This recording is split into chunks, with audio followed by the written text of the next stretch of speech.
Bonjour, bienvenue dans ce premier épisode d'Easy Quick sur Affinity Photo. Donc, petit rappel, ce nouveau format consiste à vous partager des démonstrations tout en mettant l'accent sur les raccourcis clavier. Alors, avant d'aborder des outils précis, il est nécessaire de connaître ceux que vous devrez utiliser le plus souvent, c'est-à-dire principalement savoir vous déplacer dans l'interface. Et le gros avantage, c'est que la plupart de ces raccourcis sont identiques sur les autres logiciels. Ce sont donc des prérequis importants.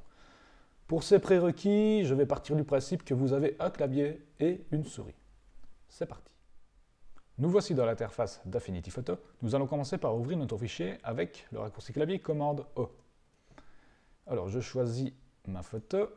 Donc, on va prendre une photo de Benoît, celle-ci. Donc, c'est un fichier RAW. Voilà, alors la photo est en train de s'ouvrir. Voilà, parfait. Alors, pour le déplacement, nous avons deux options, dont une qui est meilleure que l'autre. La première, c'est que par défaut, vous avez l'outil main qui est activé. Donc nous pouvons y accéder par la commande H. L'outil main se trouve ici dans la palette d'outils. Voilà.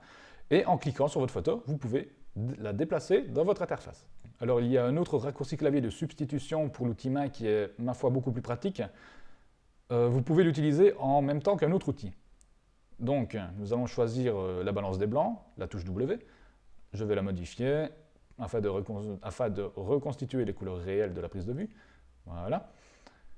En réalité, quand vous avez un autre outil que l'outil main activé, vous pouvez utiliser la touche espace. Vous maintenez la touche espace et ensuite vous choisissez de cliquer et vous pouvez à nouveau bouger votre photo.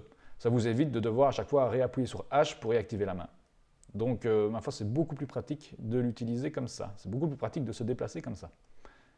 Alors, en utilisant la molette de votre souris, vous pouvez monter et descendre dans votre image. Mais vous pouvez également aller de la gauche vers la droite en appuyant en plus sur la touche Maj. Voilà.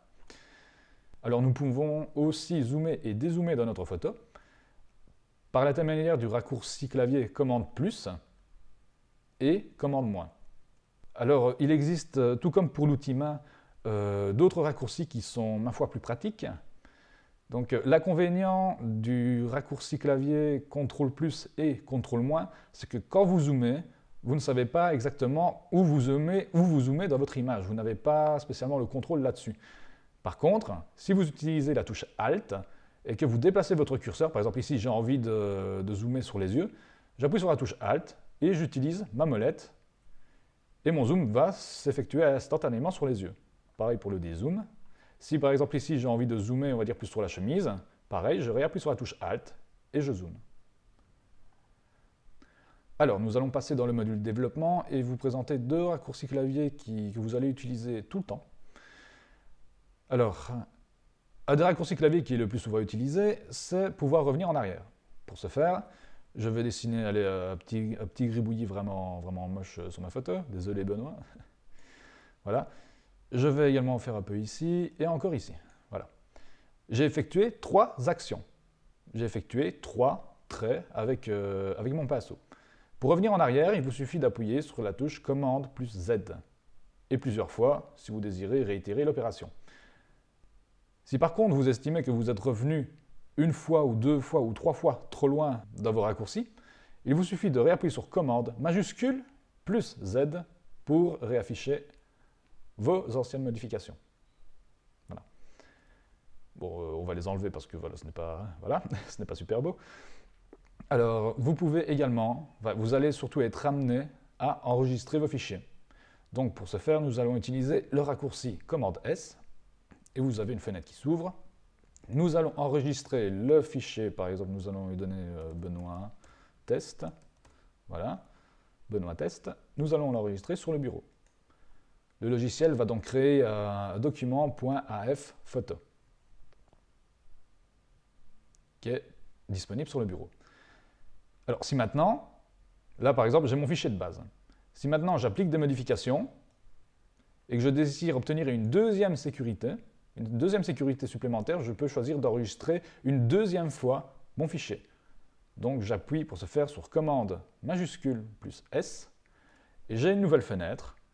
Et la fenêtre me donne la possibilité de donner un second nom à mon fichier. Donc par exemple, Benoît test 2. Ici, vous pouvez voir que Benoît test 1 est sur mon bureau. Donc j'enregistre. Et vous pouvez constater maintenant que vous avez deux fichiers sur le bureau. Pourquoi est-ce que nous procédons comme ça? En réalité, ça vous offre une sécurité supplémentaire car vous allez dupliquer votre fichier, mais à un stade plus avancé, si par exemple vous n'avez pas envie de prendre de risques.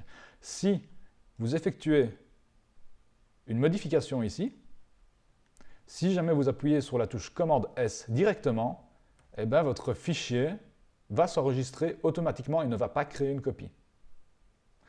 Donc voilà,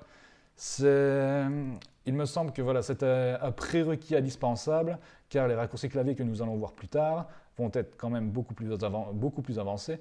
Et voilà, il s'agit juste de naviguer dans l'interface, mais je trouve néanmoins que ce sont des prérequis qui sont indispensables. Et ce raccourci clavier-là s'utilise dans la majorité des logiciels. Alors voilà, ce fut très court, mais j'espère néanmoins que ça vous a plu et que nous allons tous partir sur de bonnes bases pour la suite des épisodes d'EasyQuick. Ciao!